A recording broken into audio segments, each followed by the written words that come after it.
तो चलिए कंटिन्यू करें हम लोग जूलियस सीजर एक्ट 3 सीन 2 उसका रिमेनिंग पोर्शन और फाइनल पोर्शन। हम लोगों ने पेज नंबर लाइन नंबर 200 तक ऑलमोस्ट कंप्लीट कर लिया है। उसके बाद ऑल द सिटीजन्स, सारे के सारे सिटीजन्स मिलके एक साथ बोलते हैं रिवेंज, बदला, बदला चाहिए हमें। About, let us find them out, आओ चलो ढूंढते हैं इधर उधर, कहाँ गया होगा सारा ट्रेजर लोग। सीक, चलो ढूंढते हैं, खोजते हैं उन लोगों को। बर्न, जला देते हैं, जला दो उन लोगों को। फायर, आग लगा दो उनकी प्रॉपर्टी में, उनके घर जमीन में। किल, मार डालो उन्हें, स्लेक कर दो, काट डालो। Let not a traitor leave, आओ हम लोग एक भी ट्रेटर को जिंदा नहीं छोड़ने का कसम लें। एक भी ट्रेटर, एक भी धोखेबाज, देशद्रोही बच के जाने ना पाए। एंटोनी कहता है स्टे कंट्रीमैन, ठहरो, ठहरो दोस्तों। पहला सिटीजन बोलता है पीस देयर, जरा चुप करना सभी लोग, सुनो नोबल एंटोनी क्या कहना चाहता है। सेकंड प्लेबियन, सेकंड जो सिटीजन है वो कहता है हाँ हाँ हम लोग सुनेंगे उसे, हम लोग उसी को फॉलो करेंगे, हम लोग जो कहेगा एंटोनी वही सुनेंगे, उसी को फॉलो करेंगे। We will die with him. और देश के मक्कारों धोखेबाजों को मारने में हमारा जो जंग होगा, लड़ाई होगा, उसमें अगर ज़रूरत पड़ा तो हम लोग एंटोनी के साथ मर भी जाएंगे, जान भी दे देंगे अपनी। मतलब सब लोग एंटोनी के कंट्रोल में आ चुका है। एंटोनी कहता है मेरे प्यारे दोस्तों, let me not stir you up to such a sudden flood of mutiny. Flood of mutiny का मतलब वेव ऑफ वायलेंस, मतलब हिंसा। मेरे दोस्तों, ऐसा ना हो जाए कि मैं आप लोगों को हिंसक बना दूं, मैं आप लोगों को वायलेंट बना दूं और आप लोग फ्लड ऑफ म्यूटिनी, आप लोग विद्रोह कर दो, रिवोल्ट कर दो। ऐसा रिवोल्ट कर दो कि रिवोल्ट का फ्लड आ जाए चारों तरफ, पूरे शहर में, पूरे देश में, और वो भी अचानक से, sudden flood of mutiny. Late me not stir you up, please ऐसा ना हो जाए कि मैं आप लोगों को स्टायर कर दूँ। स्टायर करना मतलब होता है हिलाना, भड़काना, कहीं मैं आपको ऐसा भड़का के ना कर दूँ। They that have done this deed, वो लोग जिन लोगों ने ये कारनामा किया है, कारनामा बोलने का मतलब जूलियस सीजर का मर्डर जो किया है, आर ऑनरेबल, वो लोग तो बहुत ही सम्मान वाले लोग हैं ना, बहुत ऑनरेबल हैं। What private gifts they have, private griefs का मतलब क्या हो गया कि पर्सनल इश्यूज़, उन लोगों का क्या पर्सनल इश्यूज़ रहा होगा जूलियस सीजर के साथ, ये बात बोल रहा है ताकि सारे कंट्रीमैन को लगे कि जूलियस सीजर को देश को बचाने के लिए नहीं मारा ब्रूटस ने और कैसियस ने। जूलियस सीजर को उन लोगों ने अपना पर्सनल प्रॉब्लम से मारा है, उन लोगों का पर्सनल इशू था। पर्सनल इशू के लिए मारेगा तब तो ये क्षमा के लायक नहीं है, तब तो ये क्राइम है, तब तो इसे माफ़ नहीं करना चाहिए। व्हाट प्राइवेट ग्रीव्स, कौन सा ऐसा प्राइवेट प्रॉब्लम था उन लोगों का, पर्सनल ग्रीवेंस था। अलास आई नो नॉट, हाय मुझे नहीं पता, बड़े दुख की बात है कि मुझे नहीं पता कि वो पर्सनल इश्यू इन लोगों का क्या था, that made them do it, जिसकी वजह से उन लोगों ने जूलियस सीजर का मर्डर कर दिया। They are wise and honourable, वे लोग बहुत बुद्धिमान लोग हैं ना, काफ़ी ऑनरेबल लोग हैं। And will no doubt with reason answer you, और इसमें भी कोई शक नहीं है कि जब उनसे पूछा जाएगा कि आपने क्यों मारा, तो आप लोग एक अच्छा रीज़नेबल आंसर देंगे आप लोगों को। वो लोग आप लोगों को एक रीज़न भरा आंसर देंगे, एक रीज़न से भरा हुआ आंसर देंगे, तर्क से भरा हुआ आंसर देंगे। ऐसा आंसर देंगे क्योंकि बुद्धिमान लोग हैं, बुद्धिमानी से दाँव पेंच लगाकर ऐसी बात समझाएँगे आपको कि आपको मान लेना पड़ेगा कि हाँ, जूलियस सीज़र का मर्डर होना ज़रूरी था। I come not friends to steal away your hearts, दोस्तों मैं इस पल्पिट पे खड़ा होके भाषण देने के लिए इसलिए नहीं आया हूँ that I should steel away your hearts, that I should win your hearts, मैं आपका दिल जीतने नहीं आया हूँ यहाँ पर। आई एम नो ओरेटर, मैं ओरेटर नहीं हूँ कोई। ओरेटर कौन होता है भाई, जो पब्लिक के बीच में बोलता है, ठीक है ना, अच्छा भाषण देता है। तो मैं ब्रूटस की तरह से अच्छा ओरेटर नहीं हूँ, जैसे हमारे देश के प्रधानमंत्री, वो बहुत अच्छे ओरेटर हैं, बिना कुछ पढ़े बिना कुछ देखे बहुत अच्छा भाषण देते हैं। एज ब्रूटस इज, ब्रूटस जितना अच्छा ओरेटर है वैसा मैं नहीं हूँ। But as you know me well, जैसा कि तुम लोग मुझे अच्छी तरह से जानते हो, अ प्लेन ब्लंट मैन, मैं बस एक प्लेन ब्लंट इंसान हूँ। मतलब मुझे ज़्यादा कैलकुलेशन करना नहीं आता है रिलेशनशिप में, ठीक है ना, दिल का सीधा आदमी हूँ, दिल का सच्चा हूँ। प्लेन सीधा साधा ब्लंट इंसान हूँ। दैट लव माई फ्रेंड, जो कि मैं अपने दोस्त जूलियस सीजर को प्यार करता हूँ, करता था। And that they know full well, मतलब कैशियस ब्रूटस वो लोग ये बात अच्छी तरह से जानते हैं, they know very well that gave me public leave to speak of him. इसीलिए उन लोगों ने मुझे पब्लिक के बीच में मौका दिया कि मैं आकर अपनी बातों को बोल सकूं। फॉर आई हैव नीदर विट, इसलिए मुझे मौका दिया, उसका रीज़न ये है क्योंकि हमारे पास बुद्धिमानी नहीं है, ज़्यादा मेरे पास दिमाग चलाना नहीं आता है मुझे। नॉर वर्ड्स, मेरे पास शब्द भी नहीं है कि मैं कैसे किसी को इम्प्रेस करूं बोलकर मेरे शब्दों से। नॉर वर्थ, ना ही मेरे अंदर एबिलिटी है म्यूटिनी लाने का, रिवोल्ट लाने का, विद्रोह लाने का। ना ही मेरे अंदर एक्शन है, मैं एक्शन भी नहीं ले पाता हूँ। मैं क्या एक्शन लूँगा इतने बड़े ग्रुप का? ब्रूटस, कैशियस, उनके साथ इतने सारे लोग, उन सब लोगों के ऊपर मैं कुछ एक्शन ले सकता हूँ? मेरे पास कोई पावर है? कुछ नहीं। नॉर अटेरेंस, और ना ही मेरे पास तरीका है किसी बात को एक्सप्रेस करने का, आटर करने का। Nor the power of speech, भाषण मारने का भी शक्ति नहीं है। टू स्टार मेन्स ब्लड, और ना ही मेरे अंदर वो शक्ति है कि मैं लोगों के दिल को, लोगों के खून में उबाल ला दूँ। ठीक है ना? I only speak right on, मैं तो बस वही बोलता हूँ दोस्तों, मेरे साथियों, जो मुझे लगता है कि बोलना चाहिए, जो मेरा दिल कहता है, जो मैं सोचता हूँ। I tell you that which you yourself do know, मैं बता दूँ आप लोगों को, और आप भी ये बात जानते हैं, आपको भी ये बात पता है। Show you sweet Caesar's wounds, मैं जो कुछ भी बोल रहा हूँ, I tell you that which you yourself do know, मैं आपको जो कुछ भी बोल रहा हूँ वो आपको खुद भी पता है। क्या नहीं पता है कि जूलियस सीजर कैसा था? जो कुछ भी मैं जूलियस सीजर के बारे में बोल रहा हूँ। Show you sweet Caesar's wounds, मैंने क्या किया? मैंने तो बस सीजर को आपको दिखाया ना, उसके वुंड को दिखाया, इंजरी, उसके इंजरी को दिखाया, जहाँ जहाँ उन लोगों ने तलवार घोपा है, चाकू खंजर घोपा है, वो घाव मैंने आपको दिखाया। पुअर पुअर डम माउथ्स, बेचारे बेचारे वो सारे घाव, जूलियस सीजर के शरीर पे जितने घाव हैं, बेचारे वो सारे डम माउथ्स हैं। ऐसे घाव हैं जिनके पास ज़ुबान नहीं है, वो नहीं बोल सकते कि मुझे कितनी पीड़ा हुई थी, मुझे किन किन लोगों ने मारा। वो घाव अपना दर्द दिल बयान नहीं कर सकते, वो घाव चुप हैं, वो घाव का मुंह बंद है, कुछ नहीं बोल सकता, वो कुछ बयान नहीं कर सकता। And bid them speak for me, मैंने इसलिए आपको वो घाव दिखलाया कि मैं नहीं बोल पाऊँगा तो कम से कम वो घाव आपको दिखेंगे तो आपको थोड़ा तो इंस्टिगेट करेंगे, आपके अंदर थोड़ा तो चेंज ले आएंगे, थोड़ा तो उकसाएंगे आपको। And bid them speak for me, और मैंने फोर्स किया उन घाव को बोलने के लिए कि वो खुद अपना दर्द दिल बयान करें आपको। बोल तो नहीं सकते हैं, लेकिन मैंने फोर्स किया। कैसे फोर्स किया? घाव को दिखा के मैंने उन घावों को फोर्स किया कि वो अपने दर्द दिल, अपने जज्बात, अपने फीलिंग्स को खुद बयान करें पब्लिक के सामने, मेरी ओर से। मुझे तो बोलना आता नहीं, but were I Brutus and Brutus Antony, लेकिन काश अगर ऐसा होता कि ब्रूटस की जगह मैं होता और ब्रूटस मेरी जगह होता, एंटोनी की जगह। देयर वेयर एन एंटोनी, तो वहाँ पर जो एंटोनी होता ना ब्रूटस की जगह पे, वो कोई और एंटोनी होता। Who would ruffle up your spirits and put a tongue in every wound of Caesar, वो ऐसा एंटोनी होता अगर ब्रूटस की जगह पे होता। तो वो एक ऐसा एंटोनी होता जो तुम लोगों के स्पिरिट को भड़का देता, तुम लोग की आत्मा में उबाल ला देता। एंड पुट अ टंग, और जूलियस सीजर के हर एक घाव में जुबान डाल देता। ऐसा भाषण देता ना मैं कि जूलियस सीजर का एक एक घाव चिल्ला चिल्ला के बदला मांगता। That should move the stones, ऐसा चिल्ला चिल्ला के बयान करता अपना तकलीफ वो घाव कि पत्थर के अंदर, रोम के अंदर जितने पत्थर हैं, एक एक पत्थर के अंदर जबान डाल देता।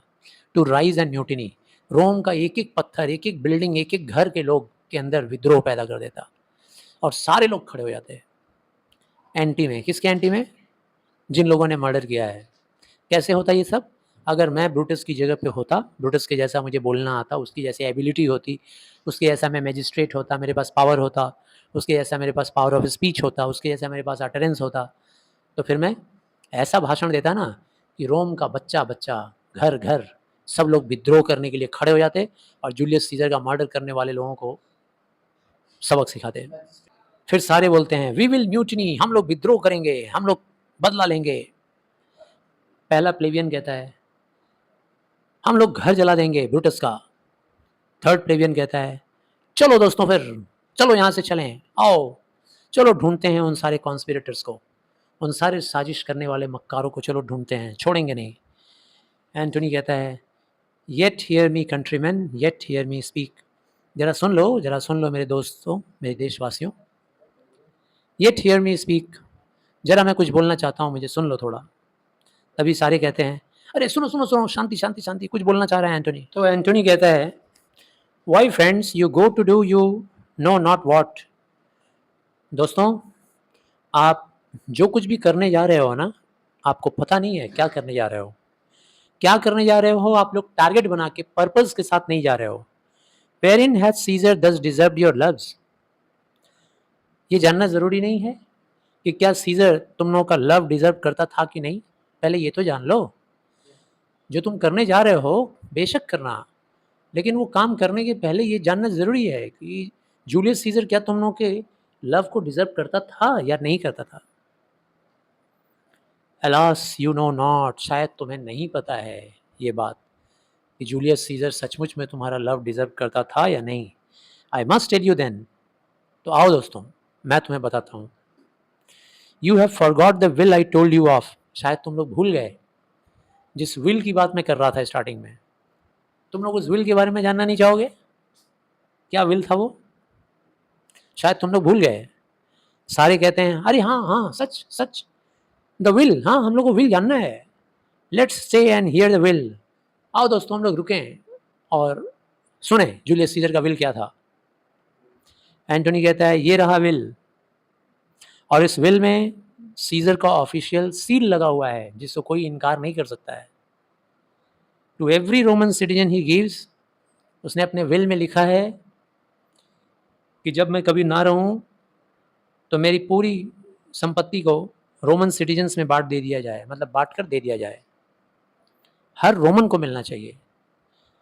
टू एवरी सेवरल मैन, जितने भी रोमन लोग हैं, 75 ड्रास्मस, 75 ड्रास्मस क्या होता है, सिल्वर कॉइन्स, हर एक सिटीजन्स को, जैसे हम लोग की ममता दीदी है हर एक महिलाओं को लक्की भंडार देती है, ठीक है ना, ऐसे ही ये था जो कि हर एक सिटीजन को क्या देगा, 75 सिल्वर कॉइन्स।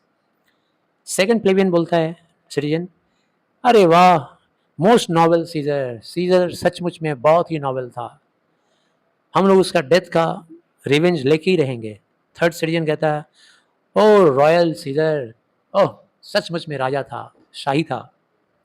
एंटोनी कहता है जरा सुनो, पेशेंस के साथ सुनो, जरा सुन लो मेरी बात पूरी। फिर सारे सिटीजन मिल के बोलते हैं अरे शांति शांति शांति, सुनो पूरी बात सुनो। एंटोनी कहता है इतना ही नहीं, he hath left you all his works, उसका जितना चल संपत्ति है, जो भी चल संपत्ति है, उसका वॉक्स कहने का मतलब उसका वो जगह ज़मीन, हिज प्राइवेट आर्बर्स, उसका गार्डन, प्राइवेट गार्डन, उसका समर हाउसेस, गार्डन भी और उसका समर हाउसेस भी। वॉक्स का मतलब क्या हो रहा है, गार्डन, और प्राइवेट आर्बर का मतलब क्या हो रहा है, समर हाउसेस, जितना भी उसने बनाया है। एंड न्यू प्लांटेड ऑर्चर्ड्स, और जितना भी फ्रेशली प्लांटेड ऑर्चर्ड है, जैसे नींबू, मौसमी, इन सब का बागान जो है वो सब कुछ। On this side Tiber, Tiber नदी के किनारे इस साइड में, he hath left them you, उसने वो सारा तुम लोगों के लिए छोड़ दिया है। And to your heirs for ever, और तुम्हारे आने वाली पीढ़ी के लिए भी, तुम ही लोग नहीं, तुम्हारी आने वाली पीढ़ी भी उसको एंजॉय कर सकती है। कॉमन प्लेजर्स, अब वो कॉमन लोगों के लिए, पब्लिक लोगों के लिए प्लेजर गार्डन बनेगा, सब लोग उसमें जाकर मौसमी, संतरा, नींबू, अंगूर खाओ पियो, मौज करो, ऐश करो। उसका चल संपत्ति, अचल संपत्ति सब तुम्हारा, हर एक सिटीजन को 75 silver coins. To walk abroad and recreate yourself, सब लोग अब वहाँ पे in the open air, abroad बोलने का मतलब अब ओपन एयर में जाकर तुम लोग घूमो, खेलो, घूमो फिरो, थक जाओ तो वहीं आराम करो, रिक्रिएट करो, रिलैक्स करो। Here was a Caesar, ऐसा था हमारा scissor. When comes such another, कब आएगा बताओ आप लोग, कब आएगा ऐसा सीजर, कब मिलेगा हमें? कभी मिलेगा? अब पता चला सीजर प्यार करने के लायक था कि नहीं, मोहब्बत के लायक था कि नहीं। फर्स्ट प्लेबियन बोलता है नेवर नेवर, कभी नहीं मिलेगा हमें ऐसा सीजर, कभी नहीं मिलेगा। आओ दोस्तों अब चलो दोस्तों, अब हम लोग जाग करके घर जला देंगे। नहीं सॉरी, सबसे पहले आओ हम लोग उसकी बॉडी को जलाएंगे एक पवित्र जगह पर ले जाकर, उसका अंतिम संस्कार करेंगे। And with the brands fire, और उसके बाद टॉर्च जलाएंगे उसके मतलब जलती हुई चिता से, और टॉर्च जलाकर और ट्रेटर्स के घरों में आग लगा देंगे। चलो चलो हम लोग उसके बॉडी को उठाएं। सेकंड प्लेबियन कहता है, सेकंड प्लेबियन बोलता है गो फेच फायर, जाओ जाओ लेकर आओ दोस्तों, फायर लेकर आओ। थर्ड प्लेबियन कहता है प्लग डाउन बेंचेस, कहीं ना मिले तो जो भी मिले, बेंचेस वेंचेस, लकड़ी का तख्ता चौकी जो मिल जाए सब तोड़ दो, लकड़ी ले लो, बस सबके हाथ में मशाल होना चाहिए, टॉर्च होना चाहिए, सब तोड़ फोड़ कर दो जहाँ जो मिले लकड़ी का। फोर्थ प्लेबियन कहता है प्लग डाउन फॉर्म्स, जाओ जाकर के किसी का दरवाजा मिले तोड़ लो, किसी का खिड़की मिले तोड़ दो, एनीथिंग जो मिले। एक्सियंट प्लेबियंस विद द बॉडी, और सारे प्लेबियंस बॉडी लेकर के जूलियस सीजर का वहाँ से निकल जाते हैं लोग। अब तक तो बात खबर फैल गई होगी किसके पास, कैसियस के पास और ब्रूटस के पास। अब कैसियस छोड़ेगा नहीं, ब्रूटस को बोलेगा तुमको पहले ही बताया था मैं, उसको जाने मत देना, तुम जान मन नहीं माने हमारी बात, आपस में झगड़ा कर रहा होगा दोनों। एंटोनी कहता है नाउ लेट इट वर्क, दोस्तों अब जो तुम्हें करना है करो, लेट इट वर्क, जैसा होना चाहिए अब होए। मिसचिफ, बदमाशी ही सही, बुराई ही सही। दाउ आर्ट अफुट, अब तुम लोग तैयार हो जाओ। अफुट बोलने का मतलब अब तुम लोग आज़ाद हो, फ्री हो, जैसा चाहो वैसा करो। Take thou what course thou wilt, अब वही रास्ता अपनाओ जो तुम लोग का विल है, जो तुम लोग का इच्छा है, जो तुम लोग चाहते हो। तभी नौकर एंट्री करता है और एंटोनी से पूछता है हाउ नाउ फेलो, क्या खबर लाए हो बताओ। सर्वेंट कहता है sir Octavius is already come to Rome. Sir Octavius, पता है ना ऑक्टेवियस कौन है, जूलियस सीजर का गोद लिया हुआ संतान। ऑक्टेवियस सर आ चुके हैं, रोम में आ चुके हैं। एंटोनियो कहता है वेयर इज ही, कहाँ है वो। सर्वेंट कहता है he and Lepidus are at Caesar's house, वो और लिपिडस कैरेक्टर है एक नया, पता चलेगा उसके बाद आगे। वो और लिपिडस दोनों सीजर के घर पे ठहरे हुए हैं। एंटोनी कहता है and thither will I straight to visit him, और तुरंत जाऊंगा मैं, अब मैं वहीं जाऊंगा, उन लोगों को विजिट करूंगा, मिलूंगा। He comes upon A wish, Julius sorry Octavius Caesar का यहाँ पर आना ठीक उसी टाइम पर आना हुआ है जिस टाइम में मैं चाहता था, जैसा मेरा अरमान था, जैसा मेरा इच्छा था, एकदम ठीक उसी टाइम पे आया है। फॉर्चून इज मेरी, लगता है किस्मत खुश है हम लोगों के ऊपर। एंड इन दिस मूड, किस्मत शायद इस मूड में है कि हम लोग जो चाहते हैं वो हमें देगी किस्मत। सर्वेंट कहता है I heard him say Brutus and Cassius are rid like madmen through the gates of Rome, मैंने उनको सुना कहते हुए, आई हर्ड हिम से, आई हर्ड हिम मतलब मैंने ऑक्टेवियस को ऐसा कहते हुए सुना। जब ऑक्टेवियस आ रहे थे तो उन्होंने ऐसा बात बताया कि ब्रूटस और कैशियस पागलों की तरह से डरे हुए रूप में भयभीत होकर के घोड़े पे सवार होकर के रोम के गेट के बाहर भाग रहे थे। एंटोनी कह रहा है be like they had some notice of the people, शायद हो सकता है दे हैड सम नोटिस, उन लोगों को शायद कुछ अंदाज़ा लग गया है, ऑफ द पीपल, लोगों का अंदाज़ा लग गया है कि लोग किस तरह से भड़के हुए हैं। How I had move them, शायद उन लोगों को ये भी अंदाज़ा मिल गया है कि मैंने लोगों को भड़का दिया है, मैंने किस तरीके से मूव किया है। ब्रिंग मी टू ऑक्टेवियस, चलो मुझे लेकर चलो ऑक्टेवियस के पास, मैं स्ट्रेट उनके पास जाना चाहता हूँ।